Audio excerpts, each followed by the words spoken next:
All right, so today I want to talk about taxpayer guaranteed subsidies and how that relates to technology or entertainment, i.e., socialized technology or socialized entertainment. In another video, I described the 50-cent deal where video games and the film industry has been using copyrights to help fund their operations or the funding of their projects. So their movies and the video games through copyright. But in addition to copyright, the way that they go about funding it also has to do with tax subsidy and jobs. So for instance, when Hollywood wants to go make $100 million or $1 billion blockbuster, they don't fund it with like $10 million or $50 million of funding out of their own pocket. What they do is they'll go secure the rights to go do, say, Harry Potter or Star Wars or something. So now that they have the rights secured, like they have a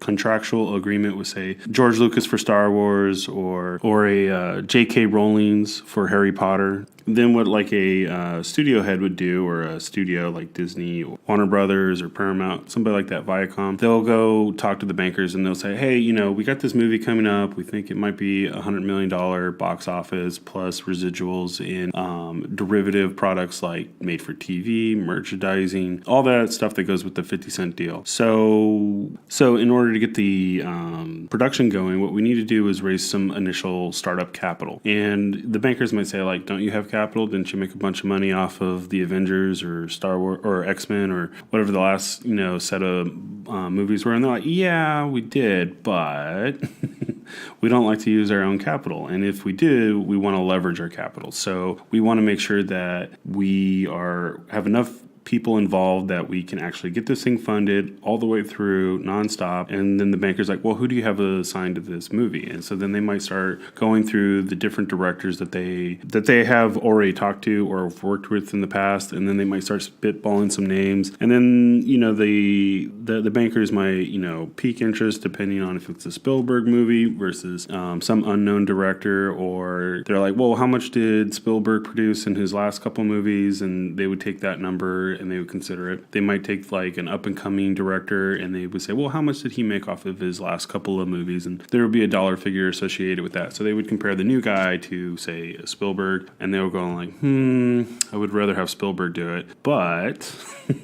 it might be cheaper to get this other guy to do it. And then they would do something similar with the actors. So while they're gauging the different directors' interest level in the project, they're also talking to different actors and see who they can get attached to the movie. Typically, if they already have a director or two in mind, they'll float the director's name, and then, or maybe they've already selected the director's name, and then they would then go to the actors or CCAC or the different agents and brokers, and then start floating the idea to say, hey, we have this movie coming out. It's a Spielberg movie, or it's a Scorsese movie, or it's a whoever movie, and they're working with a Paramount, or they're working with a Fox, or they're working with Disney, somebody, right? And who's currently available, like who's currently testing well in the box office. So they might throw around some different actors' names or actresses, and then they start approaching these different people by talking to their agents and friends. And once they select their leading man or their leading actress, or then they might re-engage the bankers, and they say, okay, listen, we have so and so we have Mel Gibson, or we have Sylvester Stallone, or we have Leonardo DiCaprio or a Matt Damon or whoever, right? And so now they have their director, now they have their, main characters casted, and the bankers might scratch their head and put some different numbers, and they're like, wouldn't this be better as a Tom Cruise movie because he puts asses in seats? I mean, he's literally the leader of his own cult called Scientology. He's like the Scientologist. And they're like, well, maybe, but, he's really selective, and he kind of does his own thing. But anyways, Once they figure this out, right, they still got to source the funding, and the bankers are supposed to produce the funding. So then, like, if this is like a Goldman Sachs kind of organization, or Lehman Brothers, or one of these financial banker types. Then they'll go and say, hey, who do we got that wants these jobs in their city, their state, or their county, or even country, right? And so then they'll go around and they'll talk to their different customers, whoever happens to have money. So this might be like governors, it might be other power brokers who represent governments or governors or different corporations, and they'll basically say like, who wants to sign up for this? Who wants a piece of this? Strangely, because different political parties and governments and corporations are all kind of intertwined, and the politician is always trying to go for like, how do I provide jobs? How do I put red meat on the table for my constituents, my county, my state, my country? And who's going to do that? Like, who's going to bring the jobs? So when a Goldman Sachs investment banker comes to them and says, hey, listen, we got a project that's going, and it could represent $100 million in proceeds. And if you help fund this particular project, then you can get a share of the proceeds, and then B, if we bring the jobs to your county, your state, your country, then the workers that are being paid with the initial funding will have to pay taxes on that in your county or your city. So it's a win-win, because now you get tax revenue coming in through this project, you get new jobs coming in through this project, and guess what? They're not coal mining jobs, they're not manufacturing jobs. This is entertainment. This is, you got to be an artist, you got to be a musician, you got to be an actor, an actress, a director, a grip. Everything that goes, all the catering that goes with the production. So who wants these jobs? And for a politician, this is a super easy thing to sell to your constituents, because a lot of kids want to work in Hollywood or on a Hollywood movie. And so they're like, yeah, sign me up.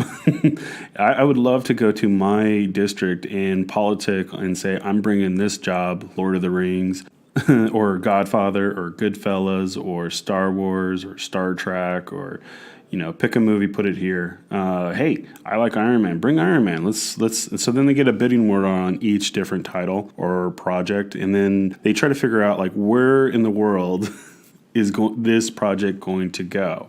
And the promise is that jobs are coming with it, and these are decent paying jobs. They're fun, well, supposedly fun, but it turns out this is a real, sweatshop. Like, you really don't want to see how the sausage is made, but people like the sausage. People want to be in the movies. People like movies. So this is a win-win for everybody. So then the question is, how does the government fund it? So they're like, okay, show me the contract that says that you have J.K. Rowling's or George Lucas signing off on Paramount, in Spielberg or Katzenberg or whoever is going to bring this job. So they show them the contract. And then they say, okay, well, what we could do is we can give you a receipt saying that we won't charge you taxes, or we'll only charge you 50% tax. Or I think the going rate was something like 20 to 30%. So that would be like 20, 30% off of all profits. So if this is like a $100 million a year movie, or not 100, or a $1 billion movie, like a $1 billion franchise like Iron Man or the Avengers or Hulk or X-Men or Superman or Batman or any one of these. I think Harry Potter was something like $4 billion.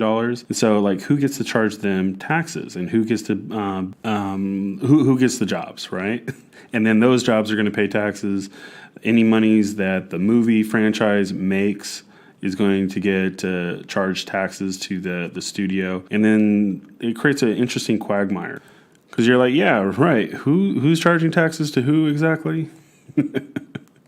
So anyways, without getting into the details, so then that city or that state would say like, okay, provided that you bring these jobs for this title during this calendar year, or calendar years, plural, meaning more than one, like say Lord of the Rings went to New Zealand. So then they would give them a certificate saying that, okay, here's the tax arrangement ahead of time. Then the bankers could say, okay, well, now that we have the tax arrangement, how do we actually get the money? Because we have the contract from the studio, we know the directors and the actors and the copyright holder are, and we now have the tax things in line. So how do we turn that into startup capital? How do we get $10 million out of this 20-30% tax rate deal? So then what they do is then they'll say like, who wants to, and they'll just commoditize it. They'll turn it into a security. And so then different investors might like cough up the 9 to $10 million or maybe $20 million, whatever the actual amount is, and say like, okay, I'll give you 70 cents on the dollar or 80 cents or 90 cents on the dollar for whatever that tax rate value is.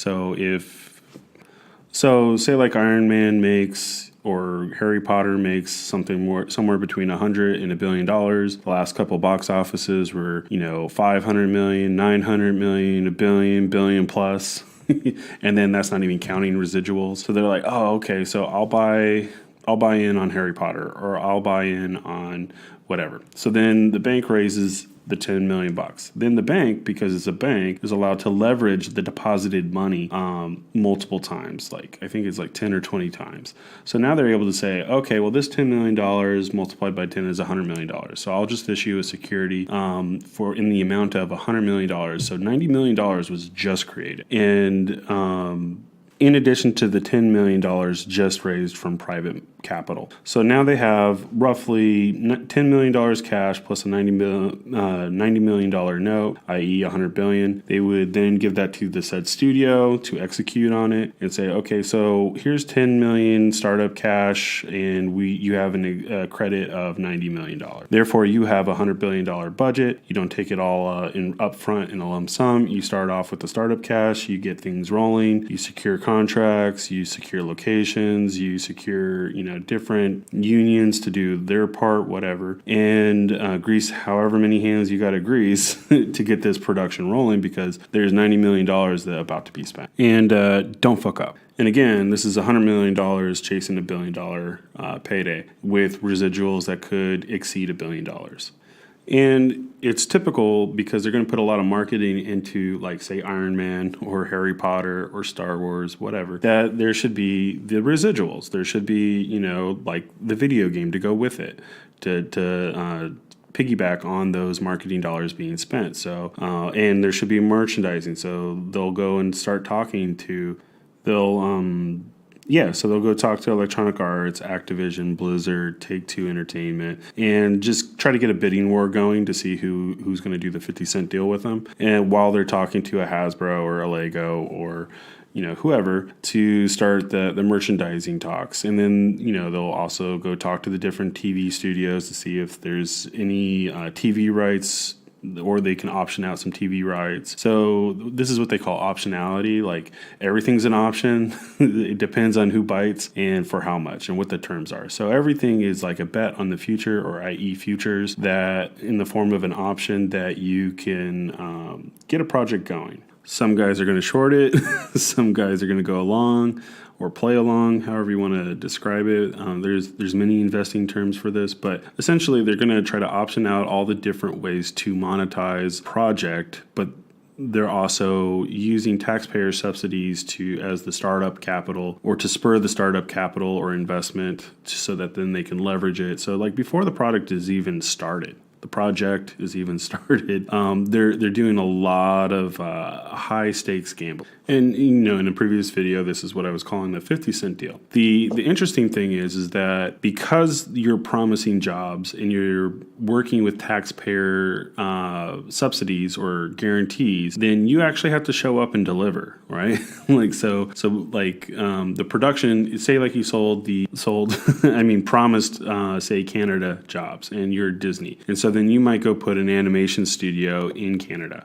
And then that might operate for a couple of years, where you're going to house all the people and the jobs that are associated with that particular project, i.e. Harry Potter, or if it was Lucasfilm and Iron Man, then it might be, or Weta might be another, studio doing the CGI. So Weta would be somewhere in New Zealand, whereas Lucasfilm is in San Francisco. But then, in Lucas's case, they already promised jobs, that hence San Francisco in the Presidio, or Lucasfilm in the Presidio, was when they made that deal in the 2005, I believe. So the deal went something like this, where the city of San Francisco said, okay, well, we have this federal land in the Presidio off of the Golden Gate Bridge next to the Palace of Fine Arts, in the National Forest, right? So in the Presidio, there's like one tree of every kind from California in the Presidio. And this is actually federal government land, but It's also a Civil War era military base, and is considered a national monument or a protected refuge of some sort. But anyways, the national government, or rather the Congress, gave a 2013 mandate to make the Presidio financially self-sufficient. So we, on behalf of the Congress and the federal government, are optioning out the Presidio. So George Lucas is like, oh, I totally want that. That would be a great place to put my company. That would be awesome.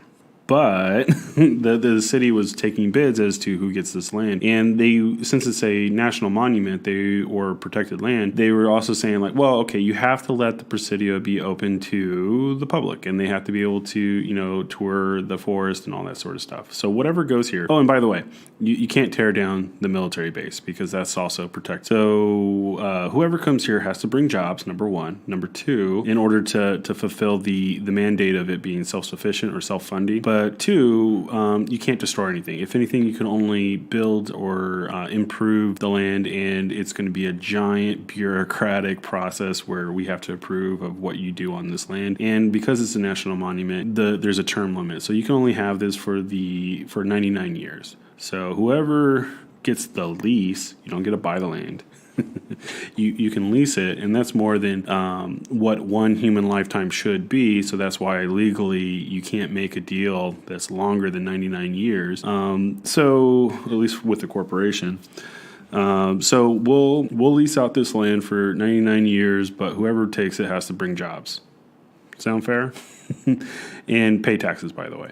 So somehow Lucas was able to finagle his way into the Presidio, and in doing so, brought Lucasfilm, Industrial Light and Magic, LucasArts, Lucas Online, THX, and friends over to the Presidio.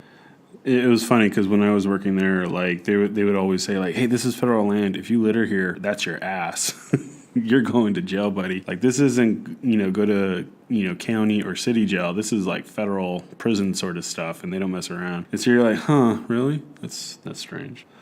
But when Lucas sold Pixar to Steve Jobs somewhere in the 90s, Pixar was still in Emeryville, and Jobs was creating another company called Next Computers shortly after leaving Apple Computers because he got pushed out by the Coca-Cola dude, Scully, whatever his name is. So in 1985, I think Steve Jobs sold out all his Apple shares. I think it was worth like $130 million or so. Maybe it was $100 million. I don't know. But anyways, he had a lot of liquid cash on him, and he needed to roll some of it into investment. But he also was trying to do like a lot of soul searching, like what did he want to do with his life? And at that time, he decided that he really loved tech and wanted to continue doing tech. So he started Next Computers, and while he was doing Next Computers,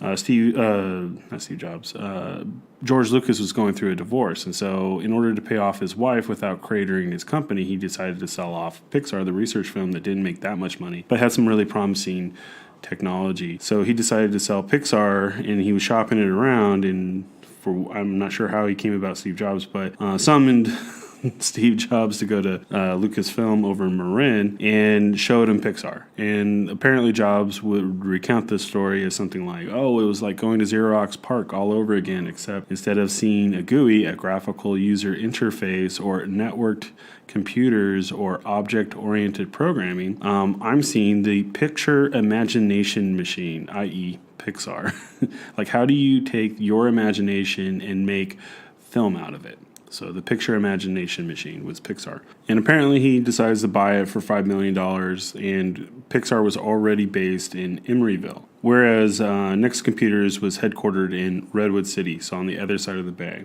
So while Steve Jobs was already CEO and founder of Next Computers, he's now the CEO of a George Lucas founded company, Pixar, in Emeryville. And so he was doing this dual CEO thing, and he basically was saying like, okay, what was Apple missing out of all this? So Apple was really good at trying to make the GUI, the graphical user interface, simple for users. And then Pixar, on the other hand, was supposedly about making your imagination, come to life through this computer thingy. And so from what I understand was that he had Next adopt most of the hardware from a Pixar and then tried to upgrade it so that it could actually do the graphics and the rendering in such a way where people had a better graphic GUI, a better UI, UX, a user experience or a user interface. And he fortunately had, some world-class artists and musicians from Pixar working for him, or he was building it up to be that. And so he basically was using the Pixar employees as his user base, and then Next Computer to develop the hardware. And then kind of reoriented Pixar to work on film and worry about aesthetics and story and all that. There's a really good book about it from Ed Catmull. I think he was the CTO of Pixar, and he was talking about it in Creative Inc. It's a pretty good book. And basically, so Pixar was no longer worried about the technology. The technology was kind of gifted or handed over to Next Computer to deal with. And then Pixar kept some technology, but they were more being turned into initially an advertising firm, and then from there they went on to do CG for like graphics for studios, and then they ultimately wanted to be a studio and do full-length 3D animated films, so they did.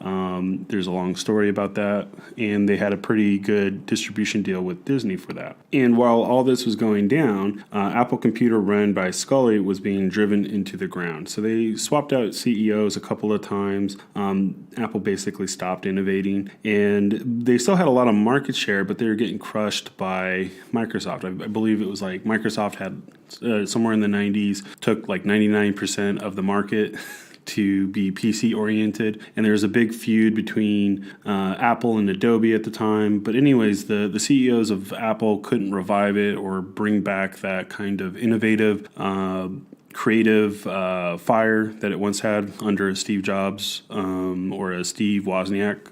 So they were looking around, they're going like, okay, well, this company's going to die soon. And then Microsoft at that time was getting a lot of antitrust from the federal government, saying like, okay, well, Apple's going away. You guys have the dominant operating system with 99% market share.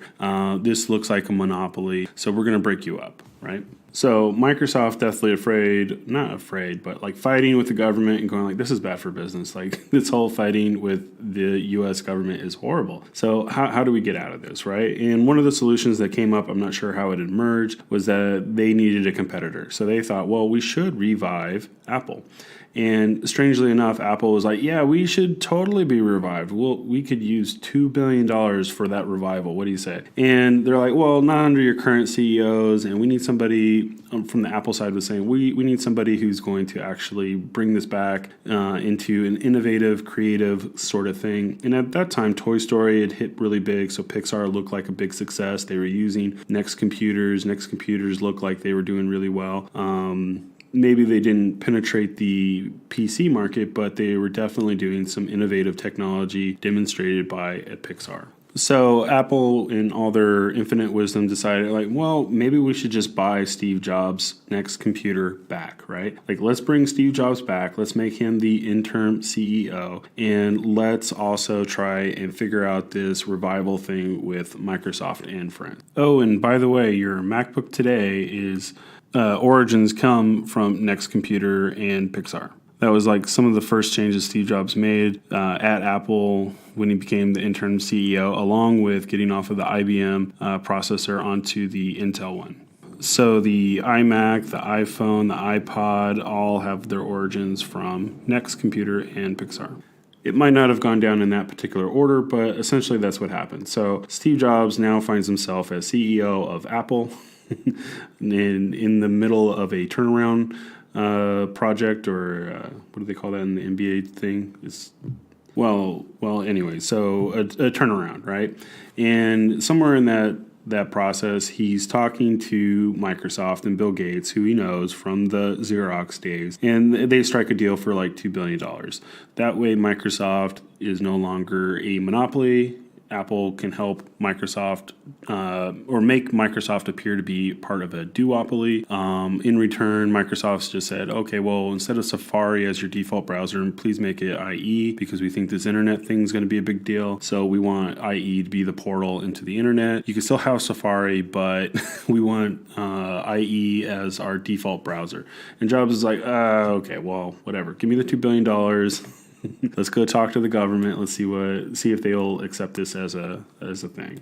Now, I don't know this, but it seems pretty fishy to me that Al Gore, the next president of the United States, ended up on Apple's board. I'm guessing Gore or the Democrats and friends had something to do with that, where they're like, maybe Gore was a big power broker at the time, or maybe Jobs saw a lot of talent in Gore. I'm not really sure how that went. But all of a sudden, the next president of the United States is now on Steve Jobs' board of directors after outing Scully and friends and helping Microsoft out of the antitrust litigation. So apparently, while the whole brokering with the federal government and the Microsoft antitrust thing was going down, Jobs was also already had established a deal with Cupertino back in the 80s on behalf of Apple to grant Apple a tax subsidy where by keeping the jobs in Cupertino and building out the buildings there, or building out Apple in Cupertino was giving them tax subsidies to keep the jobs there, in the same way that the film industry was doing it with all these blockbuster movies that were happening with a Lucasfilm. And apparently, not too long ago, I think in 2013, Congress called Tim Cook, the CEO of Apple that preceded Steve Jobs after Steve Jobs' death, talked about the whole tax subsidy structure or tax evasion, where Steve Jobs helped set up Apple and Apple's governance in the late 90s, but also in the 80s, right, where they were avoiding taxes, they were taking tax subsidies in exchange for placing their headquarters and jobs in particular cities, but then eventually moving on and evolving to do federal tax evasion. So going to the Cayman Islands, doing what I think is called the Irish Shuffle, where essentially Apple would go create a subsidiary in, say, Ireland, who had almost next to zero taxes, and then license out or gift their technology to the Irish Apple subsidiary, who was only subjected to like 1 or 2% taxes to the Irish government, and then would lease back the technology that they were gifted to Apple in Cupertino. So, and it would be for the exact amount of whatever their forecasted profits for that year was. In this way, they can avoid paying taxes to both the federal government, the state government, and the city government. Now, granted, they had to pay some taxes here, there, and wherever to grease enough politicians' hands so that they don't get charged for antitrust. But again, I think this is why an Al Gore was put on Apple's board. Gee, I wonder how they knew how to dodge all those landmines. I wonder who could have helped them guide through all that. I wonder. So I'm not terribly clear on what the specifics were, but Al Gore going into from Congress into the presidency as the vice president of Bill Clinton in the 90s, I think 94-ish, he was only worth like, maybe $1 million, under $1 million. The Clintons were worth less than $1 million. But when he came out of the presidential thing, he was worth at least $1 million. And then through his connections on Apple or being on Apple's board, I think he was said to have made something like $340 million once he sold his shares back in 2012-ish timeframe. But he didn't get those shares until he joined Apple's board and they were reviving Apple. So Jobs gave him a lot of shares. Now, I'm guessing Jobs didn't give him those shares for nothing. I'm guessing that he wanted to use Al Gore's political Rolodex and favors and politicking abilities to go, help guide Apple into a healthy financial situation by either through tax subsidies or tax avoidance, and trying to do it or go through all the correct legal loopholes that our government had created. The way Tim Cook put it was that Steve Jobs had created this tax structure on purpose, or organized Apple in such a way to make Apple healthy and for better or worse. That's the way it was. So he didn't have to say that he was somehow culpable in it. Like, he could just blame it on Steve Jobs, who had already passed away a couple of years prior to the 2013 congressional hearing. But then in that same hearing, he also proposed what would then was the Apple tax plan, where basically they were saying, like, hey, let's cut all the subsidies. Like, this is creating a huge problem, because now all this money is offshore, wink, wink, offshore, meaning it's in the Cayman Islands, or it's through this on-paper corporation in Ireland, but there's no people in Ireland or the Cayman Islands. I mean, there might be some bankers, there might be some arbitrary number of people there, but it's not like where Apple's headquartered. Apple is headquartered in Cupertino.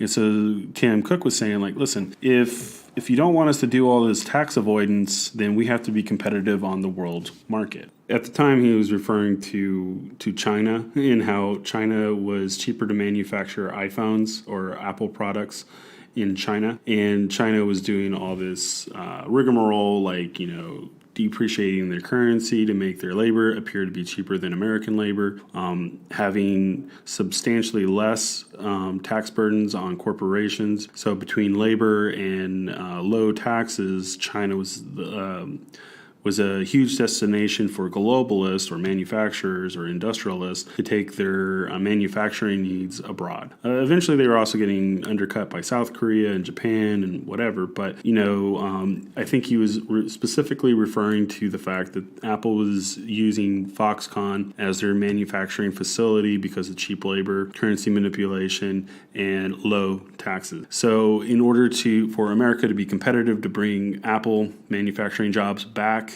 to California, or not just California, but America, we needed to stop taxing the corporations at really high rates. I think it was like 35 or 45% or something, and remove all the deductions, right?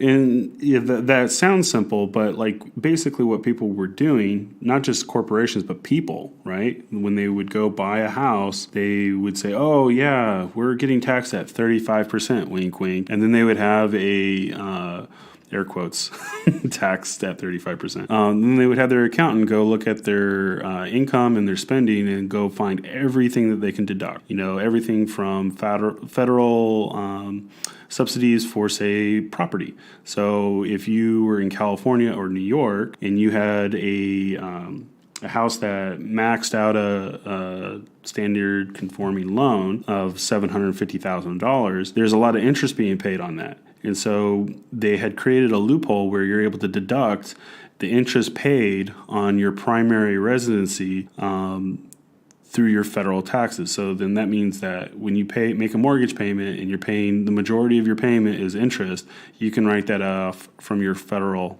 taxes. So that's a loophole or a deduction. There's millions of other deductions that people would do, people with property or corporations, and they would write off everything so that their effective tax rate wasn't actually 35% or 39% or whatever it was, plus the 10% federal tax, so 40, 45, 50%, whatever. They weren't actually paying that. Their effective tax rate might be more like 15 or 20%. So Cook's whole idea was, hey, why don't we just tax everyone, corporations, one tax rate, and your working person, maybe a gradual tax rate, depending on how much you make. So the more you make, the more you can afford, sort of thing. But, let's simplify the tax plan. Let's remove all the deductions, just have a flat rate, which the libertarians, like the Ron Pauls of the world or the Rand Pauls of the world, would love. They're like, yeah, we love to make it flat. 10% sounds really flat to me, but you know what sounds flatter? 0.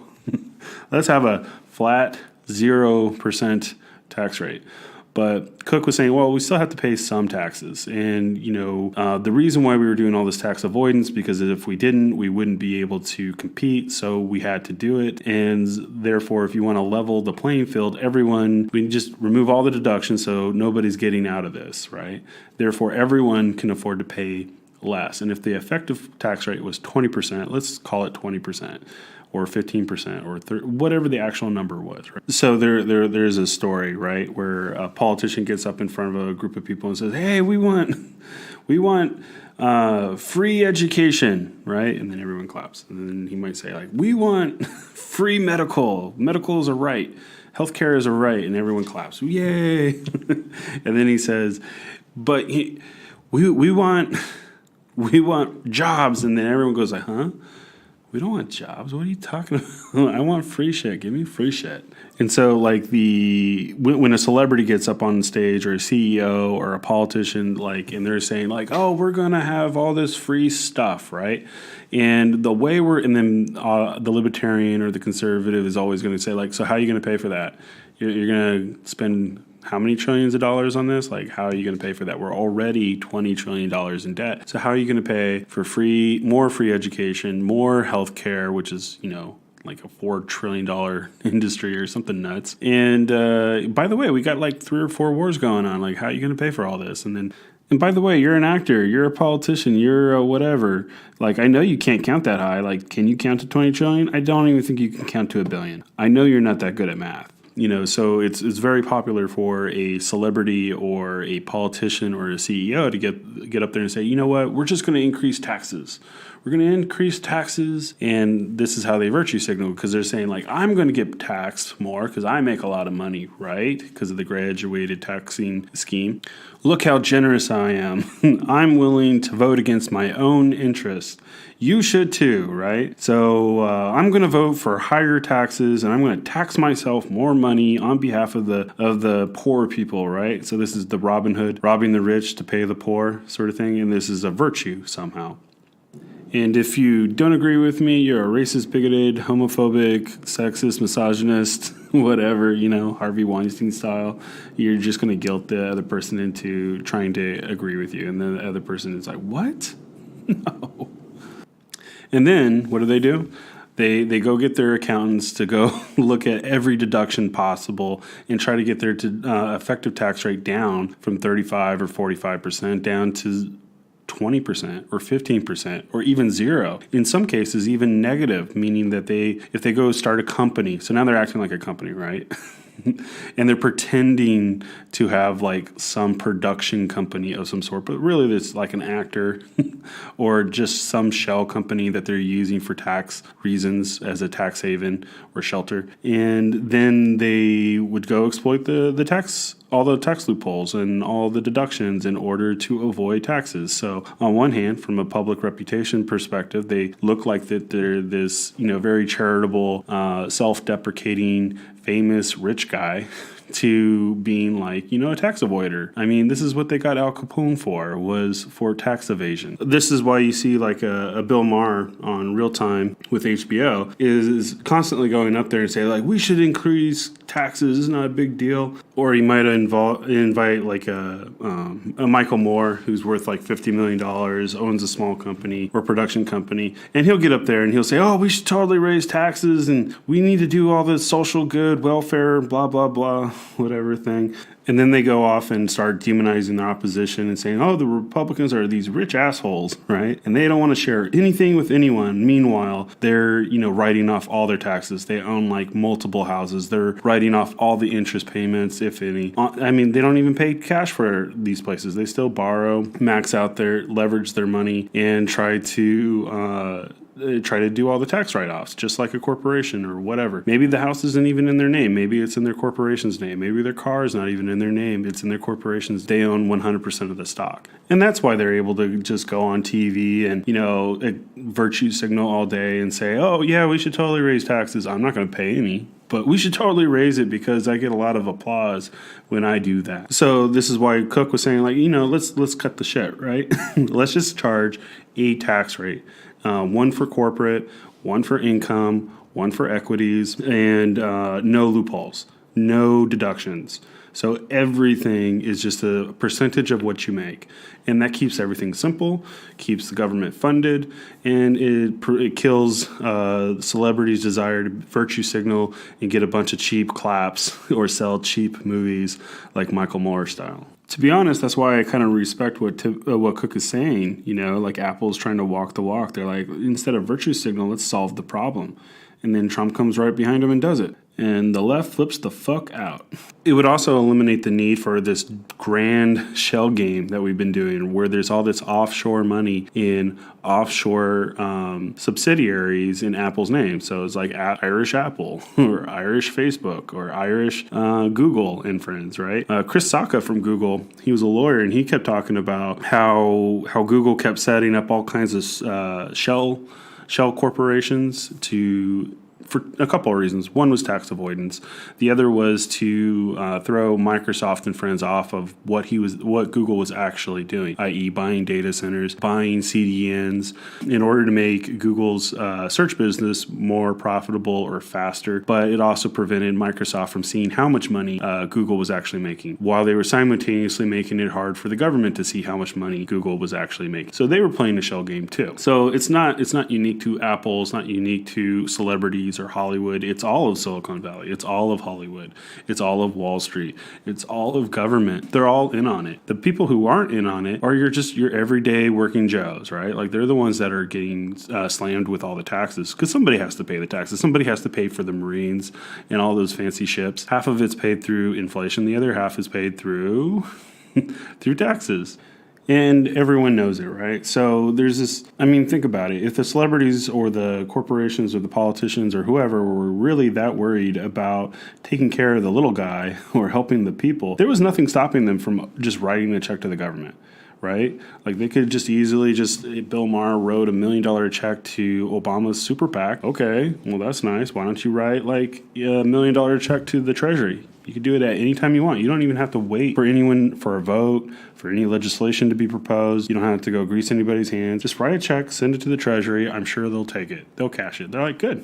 I like cash. It's good. Michael Moore, same deal. Like, at any time he's got $50 million, there's nothing stopping him from writing a $10 million check to his favorite charity. There's nothing stopping him from, like, fasting, once a week and taking whatever money he would have spent on food and giving it to a local charity or a church of his choosing. And it would have done him some good, too. And it would solve a lot of his medical problems. Like, there's things that they could do that they're not doing. And instead, they're virtue signaling. And they're trying to get everyone to vote for more taxes who will ultimately pay for it, but they won't.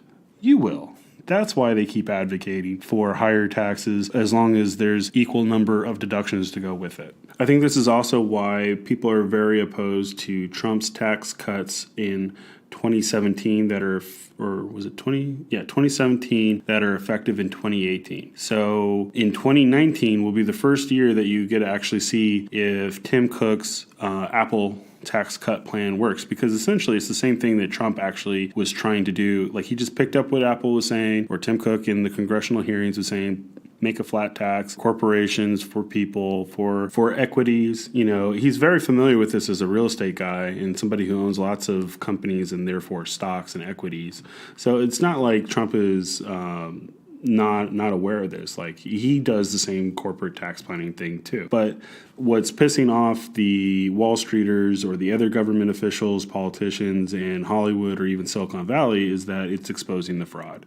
And it's strange because this is Apple's, Tim Cook's plan. Like, this is exactly what he said. And now the issue turns into is like, okay, well, is the tax bill that was passed actually going to take effect and work as described? That's the big question that we'll find out in 2019. Like, what did the Republicans change exactly? Like, what kind of favors did they grant to get the votes? Like, that I don't know.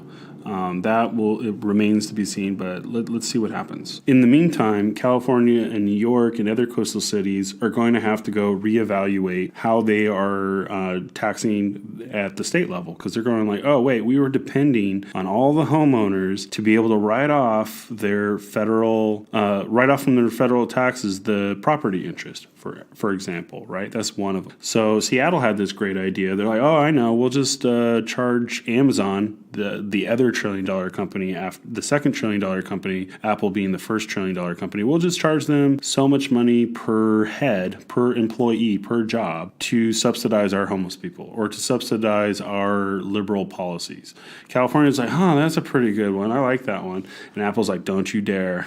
Don't you dare do it. But in Amazon's case, they're kind of going like, you know what? Trump's right. People really want these jobs. These are valuable jobs. I have 50,000 six-figure jobs to hand out. Now, if Seattle's just going to charge me so much money per head, and we already maxed out Seattle, and we've already all the property prices already skyrocketed, there's nothing stopping us from going anywhere in the country. I mean, Amazon is notorious for doing e-commerce, where anywhere in the country they're going to use UPS, FedEx, the United Postal Service, and just ship your product with any one of these existing things, in addition to them trying to create their own warehouses, in addition to trying to create their own transit, even doing drone programs to deliver packages. They're like, there's no reason why our software engineers need to be in Seattle specifically, or just San Francisco. So why don't we go leave Seattle and let's do what Hollywood and Silicon Valley's been doing forever and get, let the cities bid on those jobs. Let them bid on who wants Amazon to call their city home. So just the other day, they announced that it was New Jersey, Pittsburgh, and where's the country place? Nashville. So they, instead of doing one corporate headquarters, they're going to do two or three, or two corporate headquarters and I think a big giant warehouse, or maybe a satellite campus. I'm not really sure what the third one is in Nashville going to be exact. But in general, they're saying like, okay, well, if we spread out our employees into these cities that are much cheaper than, say, San Francisco or Seattle, we should be able to hire more people for less money and be able to do software harder and faster than, say, Apple or Google. And by the way, Apple, Google, and friends have all kind of realized this as well. They're all diversifying outside of California and Seattle, or even New York, right? So they're going to remote places. They're looking at places like Austin, or they're looking at Colorado, Denver, different places in Florida, different places all along the East Coast. And they're looking for places where there's a high concentration of techies, technology people, but they're also willing to transfer or transplant their Californians into the heart of the country. And fundamentally speaking, this is what Trump wanted, right? Where he's saying like, hey, stop going abroad. Stop doing this globalism thing. Stop transferring all these jobs to like a China, to Foxconn, or how about you bring those jobs back home? And they don't have to be manufacturing. We would like some manufacturing, but let's bring the jobs home. Let's also bring some of that offshore money over in the Cayman Islands and in Ireland or wherever you put it, stashed your cash. I know you're hiding it. Where'd you put it? I don't care. Why don't you bring it back? We'll give you a corporate tax holiday. We'll let you, at a one-time fee of like 5 or 10%, bring all that money back and spend it here. But you have to spend it here. And you don't have to crowd California or New York. There's 50 states. Pick one. I don't care. Pick 10. How about that? Put Americans to work. Make America great. So the butt of that joke where everyone's like, oh, we want free education. We want free healthcare. And then like everyone claps. And then when they bring up the jobs part, they're like, wait a second. We don't really want to work. And I think Trump was right. It's like, hey, you know what? The best social program is a job. Those jobs matter. Because it helps build your tax base. It helps you build those schools. It helps you fund healthcare. It helps you with those schools. Hopefully, you could provide enough educated healthcare providers, i.e., doctors, nurses, EMs, the whole thing. Police, fire, teachers. If you want that, really, wherever the jobs go, the taxes go with it. And wherever the taxes go, that's where you're going to build the infrastructure. That's where you're going to have the good education, not the free healthcare, but good healthcare. And if you have a job, therefore you would have a pension, and therefore maybe a retirement or a 401k to supplement said pensions for your government employees. But it's going to be led by the private sector. The private sector needs to bring those jobs home and pay those taxes. So I think Tim Cook is right as well, where it's like, okay, let's cut the shit. Let's stop. Let's cut all the loopholes out. No more deductions. Everyone pays a flat rate on their prospective asset class. So whether it's equities, whether it's income, whether it's property taxes or corporate tax rates, let's set the tax rates. Let's make them competitive. Let's bring the jobs home. Enough with this globalism nonsense. We'll trade where is necessary, and together we all win. I mean, at the end of the day, I think the libertarians are right. It's blood and soil, right?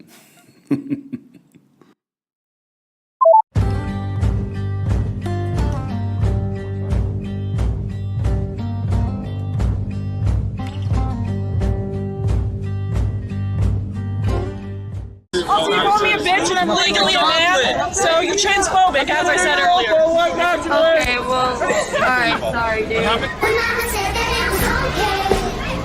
Mama said that it was fine, alright. Our kind of people had a bed for the night, and it was okay. Mama told us we were good kids, and Daddy told us never listen to the ones pointing at the fingers and making fun. You're a fucking anti-American.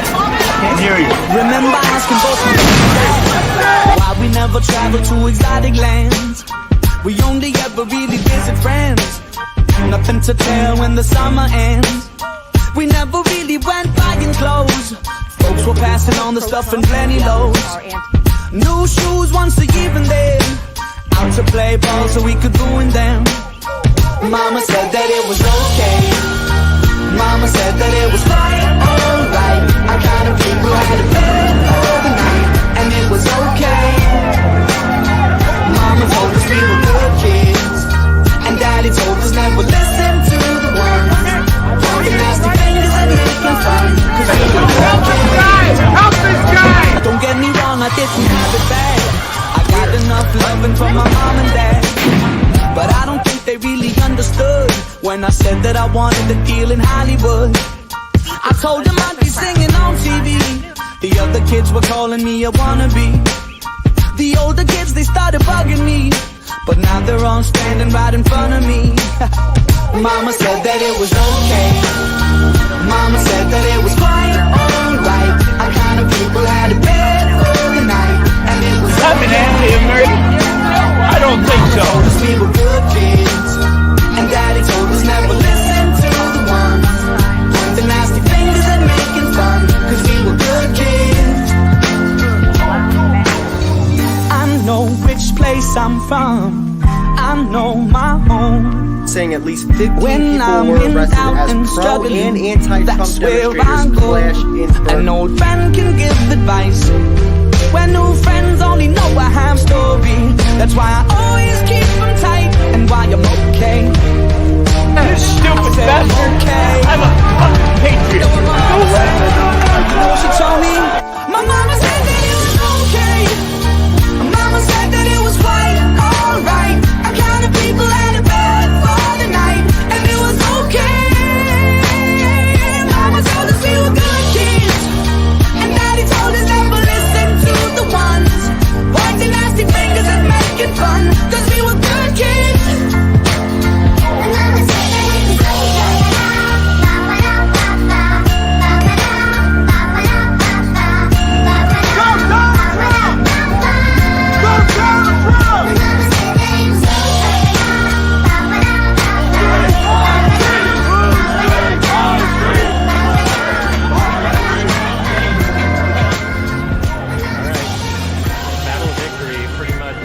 Battle of Berkeley pretty much concluded.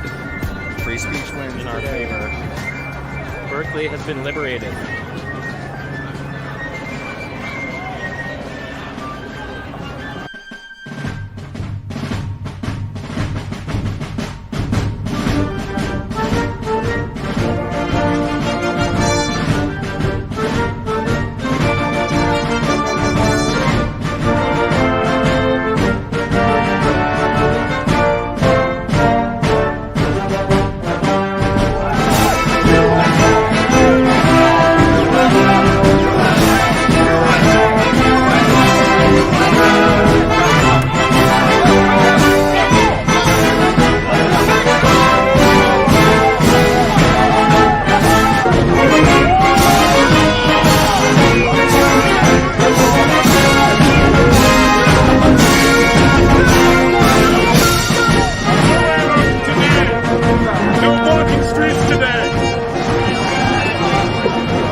This shit goes viral and it's the internet, man. We're gonna set a fire in the hearts of so many people around the world.